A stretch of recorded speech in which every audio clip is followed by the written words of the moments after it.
diante de tua bondade. Pequeno sou, ó Elohim, diante de teu favor e de tua fidelidade.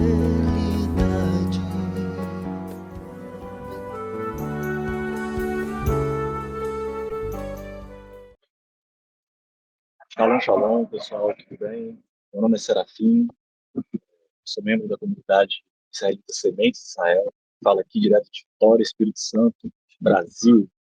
E hoje nós vamos começar um trabalho baseado no livro Judeus que Construíram o Brasil, da Anita Novinsky. E esse livro é um livro muito interessante, pois ele aborda uma perspectiva diferente da maioria dos livros de história sobre a questão dos judeus, dos judeus e essa comunidade que chegou aqui e ajudou a construir esse país que a gente vive hoje. Vamos lá, apresentação. Essa aí é a capa do livro, para quem não conhece. Judeus Construíram o Brasil, por Anita Novinsky.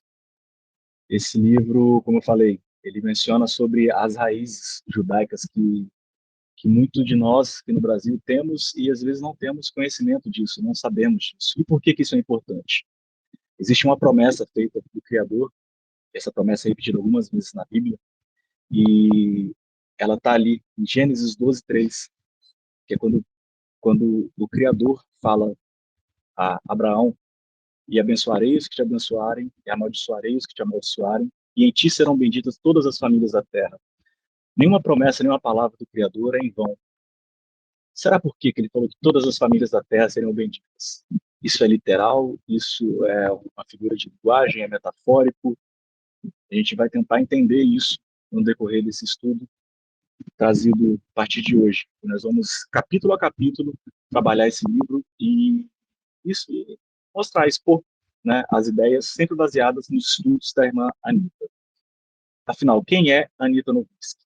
Nós vamos basear nos estudos dela, né, como eu falei, e para quem não está familiarizado, primeiramente nós vamos apresentar e verificar se ela é uma figura digna, né, de credo, de confiança do seu trabalho acadêmico. Ela nasceu na Polônia em novembro de 1922 e faleceu em São Paulo em 20 de junho de 2021. Ela foi uma historiadora, pesquisadora e universitária brasileira. Ela foi considerada uma das maiores pioneiras do Brasil pelo CNPq, que é o Conselho Nacional de Desenvolvimento Científico e Tecnológico. Essa entidade é ligada ao Ministério da Ciência, Tecnologia e Inovações, o MCTI, que é um órgão para incentivo de pesquisas no Brasil. Ela era especialista em Inquisição portuguesa no Brasil, os documentos de escritos dos judeus e renascimento da cultura judaica, isso 200 anos após o fim da Inquisição. Ela foi professora titular da Faculdade de Filosofia, Letras e Ciências Humanas na Universidade de São Paulo. Foi a primeira pessoa a descobrir e revelar a origem judaica de grande parte dos portugueses que vieram ao Brasil, para escapar justamente do Tribunal do Santo Ofício, né, que existia lá, que era uma instituição da Igreja Católica que perseguia, julgava, punia os judeus de Portugal. Nessa série nós vamos apresentar alguns fatos históricos para explicar o contexto e os motivos que deram origem a essa Inquisição. A gente pode ver aí no próximo slide a biografia dela, né? Eu falei, ela nasceu na Polônia, ela veio ao Brasil com os pais, estudou no Colégio Mackenzie e foi instruída pela mãe no judaísmo desde muito nova. A família dela era uma família extremamente ortodoxa e na sua casa eles celebravam, comemoravam fielmente lá as festas judaicas. O seu pai, ele era original de Kielce, na Polônia, era sionista e foi um dos fundadores do Partido Sionista no Brasil, em São Paulo. Ela ingressou aos 18 anos no curso de filosofia e foi aconselhada pelo professor Lorival Gomes Machado a pesquisar o papel da Inquisição na história do Brasil, temas que livros de história pouco falavam, né, omitiam ou pouco falavam. Ela especializou-se pela USP em psicologia, né? Depois especializou em racismo no mundo ibérico na Escola de Estudos Avançados de Ciências Sociais, tá, em francês, mas eu não sei pronunciar isso em francês, seguindo para um doutorado de História Social na USP, com estágio e pós-doutorado na Universidade de Paris. Ela foi livre docente da Universidade de São Paulo até o fim da sua vida.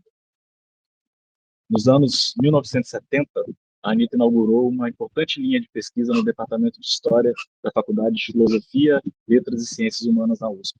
Os estudos inquisitoriais sobre o prisma da história das mentalidades. Depois dos atentados da Torre Gêmea, em 2011, ela percebeu que os estudos dela tinham grande importância para o mundo, não só local. Foi então que ela fundou o Laboratório de Estudos sobre Intolerância no Departamento de História da Universidade de São Paulo. Depois de algum tempo, esse departamento foi fechado devido a disputas políticas internas lá dos pesquisadores. Em 2013, o CNPq ele outorgou a novícia a distinção de pioneira dessa ciência no Brasil. Essa ciência que estuda, né, o costume dos scriptos judeus, a trajetória dos judeus pós-Inquisição. E existe um documentário, inclusive, acho que está disponível até no YouTube, de graça aí para as pessoas verem, que é Estrela Oculta do Sertão.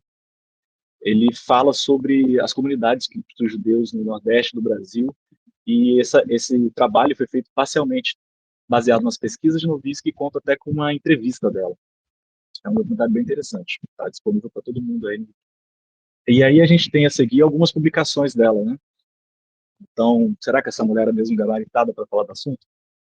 Ela tem aí alguns trabalhos publicados: Cristãos Novos na Bahia, Bens Confiscados dos Novos Cristãos no Brasil, Inquisição, Cristãos Novos na Bahia, Gabinete da Investigação, Uma Caça aos Judeus Sem Precedentes, Santo Ofício da Inquisição no Maranhão, Inquisição Pioneiros do Brasil,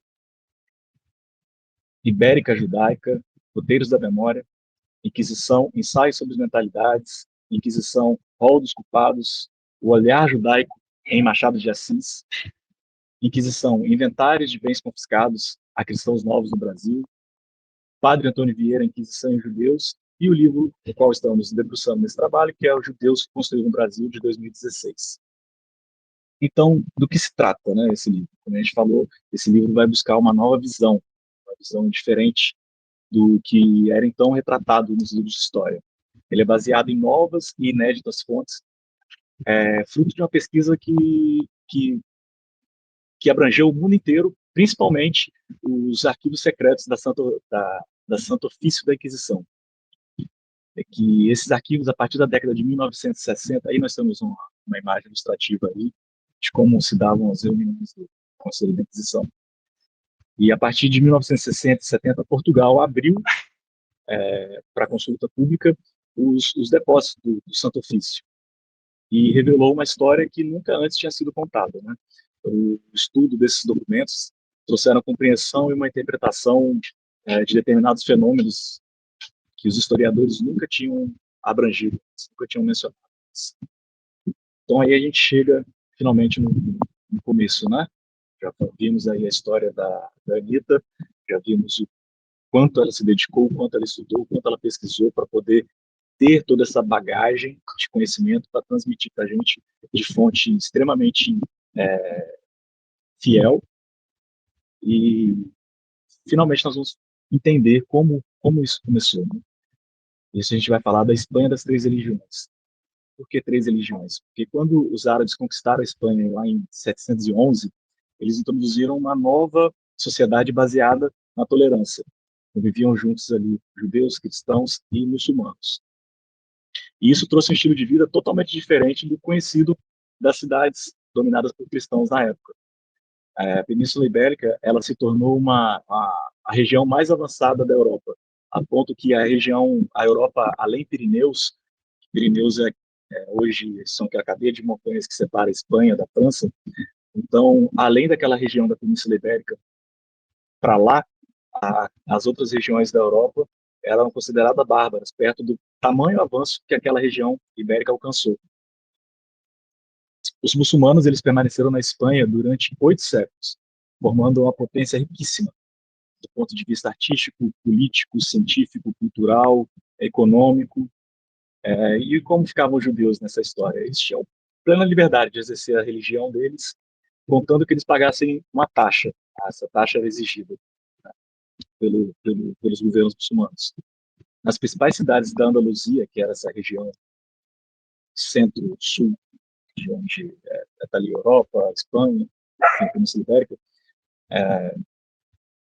como nessas cidades como Córdoba, Toledo, Granada, haviam suntuosos bairros bairros riquíssimos, bairros bem desenvolvidos, chamados aljamas. Eles tinham imensas e prósperas comunidades de judeus, onde eles puderam desenvolver ali, livremente suas atividades. Eles eram artesãos, agricultores, intérpretes, escribas, médicos, astrônomos e, acima de tudo, comerciantes. Eles tinham, por dominarem várias línguas, eles tinham uma grande proeminência no comércio com vários locais.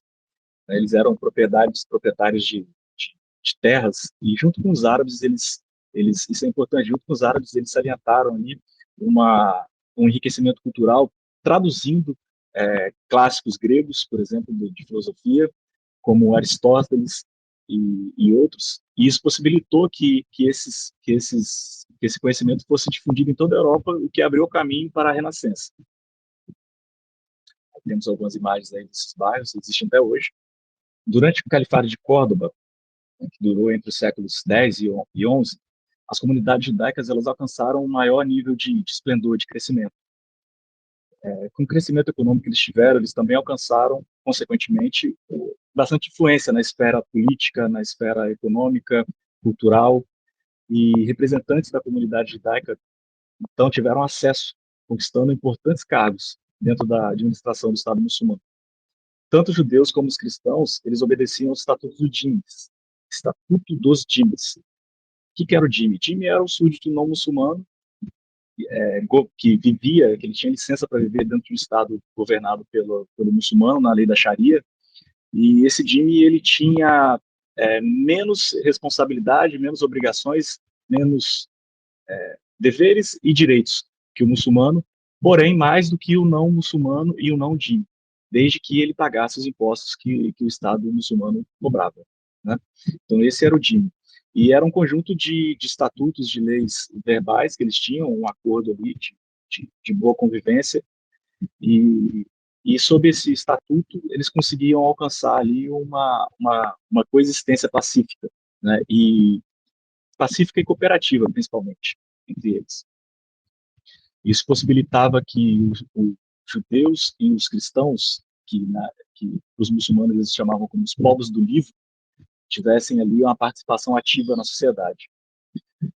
Como eu mencionei agora há pouco, com esse grande crescimento econômico que eles tiveram, expandiu também para a cultura e para a política, alguns representantes da comunidade judaica conquistaram importantes cargos, né? Os judeus sefaraditas, eles tinham bastante influência. Eles se dirigiam aos sábios de Bagdá, inclusive para orientar sobre algumas disputas que os rabinos locais não conseguiam identificar, para definir calendário religioso, entre outras coisas. Nesse período, as comunidades atingiram, então, um alto nível de organização, eles tinham liberdade para exercer um autogoverno, uma auto-administração, e tinham ali uma comunidade fechada dentro da comunidade muçulmana. Nessa comunidade fechada, eles tinham total liberdade de exercer os credos religiosos, uma legislação própria, autonomia cultural, religiosa, enfim, era realmente um estado de liberdade total de exercer a fé sem nenhuma repressão, desde que, lógico, né, seguisse lá o Estatuto dos Dívidas. Nesse reino muçulmano, os judeus da Espanha eles participavam, né, da prosperidade econômica, falei, e tinham vários fatores que contribuíram para eles alcançarem essa proeminência, né, esse destaque no comércio internacional, como o fato de eles conhecerem muitas línguas, né? Eles falavam em árabe, em grego, em hebraico, entre outras. E eles estreitavam relações não só pelo Mediterrâneo, mas por toda a rota do, do Oceano Índico, através de laços sanguíneos. Eles faziam alianças de casamento e entre família era muito prezado, né, essa fidelidade, essa lealdade. Então eles conseguiram alcançar ali, espalhar, né, vamos dizer, pulverizar bastante o seu alcance, a influência. Tamanha era a liberdade que os judeus tinham naquela época. Lá no século X foi criado uma yeshiva, uma escola em Córdoba, que essa escola esteve sob direção, ela se desenvolveu sob direção do rabino Moses Ben Hanok. E os judeus espanhóis, aos judeus espanhóis, da região, foi possível ali um crescimento cultural muito grande, um aprofundamento muito grande, porque até então os ensinos eram centrados fora dali. E conta a história que Moisés ele partiu de Sura, onde era a sede talmúdica, né, a sede acadêmica talmúdica. Ele partiu, essa sede era próspera, era rica, mas ela começou a ela começou a cair em decadência, e ele saiu dali em busca de angariar fundos, ofertas, para poder sustentar, né, a, a, a escola. E aí, reza a lenda que durante a viagem, ele saiu da costa da Itália, ele foi capturado por um almirante mouro espanhol, Pumares. E, e segundo, né, conta a história, ele se apaixonou pela bela, então bela e jovem esposa de Moisés, e ela ficou desesperada, né? O que ela ia fazer? O que ela ia arrumar da vida? E aí ela pergunta para Moisés, para Moses, em hebraico, pergunta se há ressurreição, se há esperança de ressurreição para aqueles que se afogam, aqueles que se lançam no mar. E aí ele respondeu para ela em hebraico, citando a palavra do Salmo, né? Diz o Senhor: trarei novamente de Bazã, os trarei novamente das profundezas do mar. E aí ela não pensou duas vezes, ela se atirou no mar e faleceu. Então ele foi levado, né? Moisés, após isso, ele foi levado para Córdoba, junto com seu filho, Hanoque, e onde foi acolhido ali pela comunidade judaica do local. E, e ali ele foi acolhido, começou a trabalhar numa escola de ensino da Torá, e um dia ele estava lá trabalhando, ele era servidor, imagino que ele era uma espécie de zelador ali, ele estava sentado no cantinho dele lá, ouvindo os ensinos do então Rabino Natan, que era, que era o rabino líder daquela comunidade. E aí, alguns pontos dos ensinos talmúdicos que Natan estava dando interessou a Moisés e ele resolveu comentar aquilo. E aí, toda a erudição, que afinal ele veio do centro, ele veio de onde outra hora era o centro de estudos rabinos, né? Então, ali ele chegou e aquela região não era muito bem desenvolvida, ele trouxe toda a bagagem que ele tinha, então ele começou a comentar aqueles ensinos que o Natan estava dando, e a tamanha erudição, o uso do aramaico bíblico, o tamanho entendimento que ele teve, que Natan, instantaneamente, ele se pediu demissão, ele saiu do cargo e se declarou discípulo de Moisés, e instantaneamente Moisés foi eleito rabino daquela escola, daquela yeshivá, e na comunidade judaica havia um judeu de família muito rica, ele era médico e ministro do califa, Hasdai Shatrut, o nome dele. Ele ficou muito feliz com essa notícia, né? Finalmente nós vamos conseguir nos aprofundar nos estudos, nós temos um erudito competente entre nós, e ele era médico justamente do califa. Então ele chegou para o califa e convenceu o califa a persuadir o captor de Moisés a abrir mão do alto resgate, né? Ele queria um resgate muito alto de Moisés, e então esse Hasdai convenceu o califa a intimar o Rumares, o captor de Moisés, a libertá-lo, abrir mão daquele resgate que ele queria. Então ele foi aclamado por toda a comunidade judaica, que era muito rica, eles deram muita honra a Moisés, e logo ele se tornou um membro proeminente da sociedade naquela época. E foi então que Moisés organizou e tornou a escola de Córdoba o centro dos estudos talmúdicos naquele tempo. E falando nele, alguns outros membros da comunidade judaica alcançaram bastante destaque de influência até hoje, né? Até hoje a gente cita alguns deles, até hoje a gente entende que a, a, a diferença, né, e a importância que eles tiveram na nossa comunidade, na nossa sociedade, como nós vemos hoje. Isso tudo desenvolveu-se nesse período, onde havia ali a coexistência pacífica entre as três religiões. Entre alguns deles, a gente pode citar Samuel Nagid, Samuel Hanagid. Ele era poeta, gramático e talmudista. Ele foi vizir. Vizir era um ministro de um shah, de um rei. E ele fazia a ponte entre o povo o governante, né, os monarcas e os súditos. Ele foi chefe do exército de Rabus também. Ficou no poder político por 30 anos e conduziu a política interna e externa do reino. Ele também foi chefe da comunidade dos judeus, chamado Nagi, além de autoridades na Halahá. Além da sua obra poética, ele conta a sua vida, louvando não só o judaísmo, como também o amor e a guerra. Foi um proeminente poeta, talmudista do período. Também podemos citar Judá Halevi. Ele era poeta, filósofo, natural de Tudela, no norte da Espanha. Ele foi para Andaluzia por volta de 1090, logo após a reconquista de Toledo pelo rei Afonso VI de Castela.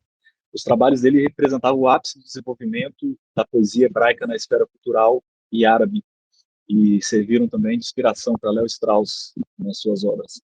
Entre as principais obras de Halevi estão o poema Zion, que celebra Israel, e Sefer HaKuzari, o livro de Kuzari, em que ele apresenta a filosofia do judaísmo. Temos a imagem dele, e até hoje esses estátuas existem em homenagem a essas personalidades, né? Mas talvez de todos os grandes nomes que podemos citar desse período, certamente entre eles, talvez o mais proeminente seja Moses Maimonides, também conhecido como Ramban.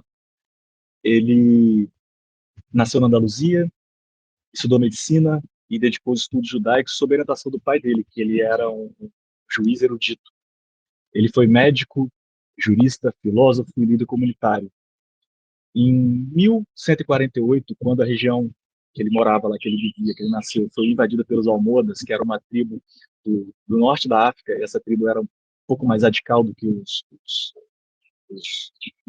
islâmicos que já dominavam a área. Essa tribo ela exigia a conversão ao islamismo. Então ele fugiu da cidade dele, vagou ali durante 12 anos, peregrinou durante 12 anos pelo sul da Península Ibérica, até se estabelecer em Marrocos e depois no Egito. Ele estudou medicina e assumiu, através dela, o sustento da família, após a morte do irmão mais velho. Como médico, ele alcançou a intimidade e chegou a ser conselheiro e vizir do Al-Fadid Saladino. E assim, como médico conselheiro desse vizir, bem conhecido, bem influente, o trabalho dele tornou-se conhecido, né? Então, ele tomou uma fama, uma proeminência internacional também. Com isso, ele alcançou o status de líder comunitário e as funções de juiz e administrador. Nas suas obras, ele escreveu sobre medicina, sobre astronomia, judaísmo entre outras coisas. E entre suas obras mais conhecidas estão Moré Nebuchim, que é o Guia dos Perplexos, de 1190, em que ele recorre a Aristóteles e ao judaísmo para entender o universo, promovendo uma simbiose entre filosofia clássica e as antigas tradições judaicas. Ele acreditava que o conhecimento ajudava a elevar espiritualmente os seres humanos e que a lógica e a fé não eram incompatíveis, era possível caminhar junto, explicar a fé com lógica. E afirmava que o judaísmo só poderia ser compreendido harmonizando os ensinamentos bíblicos com racionalismo aristotélico. Isso é, compatibilizando ali a fé, o pensamento lógico e a razão. Ele estudou literatura judaica sagrada, estabelecendo os principais pontos de afirmação e crença no Deus único e na revelação a Moisés. A Mishneh Torah, que é a repetição da Torá, é considerada até hoje como da mais completa codificação da lei judaica, no qual o filósofo formula ali as 13 princípios da fé. Assim, durante anos, as comunidades judaicas elas conseguiram viver ali em grande crescimento cultural, econômico, político, participando ativamente do desenvolvimento da sociedade, até que o Califado de Córdoba perdeu o poder, dando origem a pequenos outros reinos muçulmanos chamados de taifas. Aí a gente vê na imagem aí, toda essa região verde aí era um califado, e depois, com essa perda de poder, de potência, elas foram divididas e fatiadas nessas taifas, e estabeleceu-se ali um sistema de párias, onde era trocado a paz era trocada por ouro.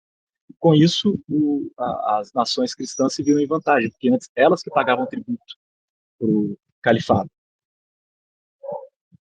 Em 1805, o rei Sexto de Castela, de um reinado cristão, ele conquistou a cidade de Toledo, e um emir ali de um desses reinos taifas, isso é um ponto muito importante. Esse emir, então, do reino de Taifa, de Sevilha, pediu auxílio aos almorávidas. Quem eram esses almorávidas? Eles eram outro grupo muçulmano do norte da África, onde hoje é Mauritânia, Saara Ocidental e Marrocos. Eles então invadiram a Península Ibérica, anexando todo o território antigo muçulmano. Porém, o reino almorávida, por dificuldades econômicas e abusos políticos, ele teve vida curta, ele não perdurou muito tempo, pois ele não seguiu a tradição de tolerância e de coexistência que o califado tinha. Esse reino almorávida, eles promoviam frequentes ataques às comunidades judaicas e cristãs, e isso levou muitos cristãos a se deslocarem dali, a fugirem dali. E com isso, a arrecadação do Estado caiu muito. Então, eles começaram a sofrer um declínio econômico muito grande com isso. E aí a gente vê aí um pouco entre os séculos 12 e 13, como foi se dando aí a reconquista dos, dos reinos cristãos sobre o reinado muçulmano. Isso através de conflitos e mais conflitos. Com isso, então, iniciou um período de migração dos judeus da Andaluzia para a Espanha cristã. Os reinos cristãos aproveitaram ali as lutas internas entre as duas tribos muçulmanas, né? E começaram a expandir o território. Aproveitaram as rixas internas que eles tinham e com o enfraquecimento das comunidades muçulmanas ali, eles atacaram e alcançaram ali um crescimento do seu território. Em 1212, aconteceu uma batalha que foi, assim, divisor de águas, né? Foi talvez a batalha mais marcante, quando juntaram os reis de Castela, de Leão, Navarra, Aragão e Portugal, e na ocasião, o rei Afonso VIII de Castela, que ele liderava esse exército, ele pediu ao Papa Inocêncio III que declarasse aquela batalha como uma cruzada, ou seja, outorgou aquela batalha o status de guerra santa. Então, não era apenas uma disputa política pela região, pelo domínio da região, agora virou uma guerra santa entre o reinado cristão e os demais. Então, com essa outorgação como cruzada, foi enviado para lá mais de 40 mil soldados cruzados, entre eles Cavaleiros Templários de Santiago e da Ordem de Calatrava. Essa Ordem de Calatrava é a ordem militar religiosa mais antiga da Espanha. Nunca antes havia se juntado um exército tão grande. Era um exército do reino de Navarra, Leão, Castela, Aragão e Portugal, com o auxílio desses 40 mil soldados. Então era um exército gigante que nunca antes nem os muçulmanos nem os cristãos conseguiam juntar. Então nessa batalha em 1212 ficou conhecida como a Batalha de Las Navas de Tolosa. Eles conquistaram, alcançaram, né, a vitória sobre o exército muçulmano. Com isso, essa batalha trouxe uma grande vitória, foi uma batalha que durou durante tempo. Essa batalha foi um grande marco, uma grande vitória, mas ela não surtiu efeito imediato para a Espanha, né? Para Portugal, sim, Portugal imediatamente ficou livre ali da influência política, mas Espanha não de imediato. Mas após essa enorme derrota, os reinos muçulmanos nunca mais conseguiram angariar força capital, político, financeiro, de pessoas para tentarem investidas em reconquistar alguma região perdida. E com isso, o reinado cristão foi expandindo, até se livrar totalmente dos árabes, que aconteceu em 1492. Uma curiosidade, esse foi o mesmo ano que Cristóvão Colombo chegou às Américas. Aí me cabe conjecturar aqui por que Cristóvão Colombo chegou às Américas no mesmo ano que a Europa ficou livre dos muçulmanos e dos judeus. Então, gente, esse foi o capítulo 1 do nosso livro. Espero que vocês tenham gostado. No próximo episódio, nós vamos falar sobre o capítulo 2, que trata os judeus, a ciência e o descobrimento. Muito obrigado por você ter assistido até aqui. Se você gostou do nosso conteúdo, dá uma clicadinha no like. Quando você clica no like, a plataforma entende que você gostou do conteúdo, que ele é relevante, e ela vai indicar para mais pessoas e indicar para vocês. Nós somos da comunidade israelita Semente de Israel. se você quer ter algum contato conosco, quer falar conosco, tirar alguma dúvida, enfim, é só procurar Contato CISI no Telegram, que você entra em contato conosco, ou deixa um comentário abaixo.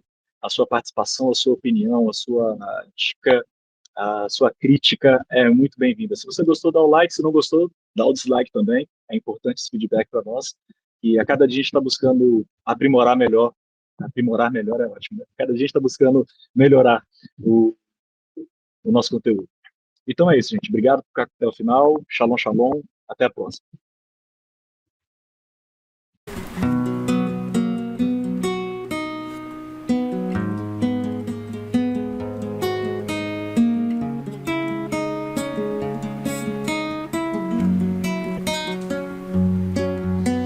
Do tronco de Jessé sairá um ramo, um broto nascerá de suas raízes,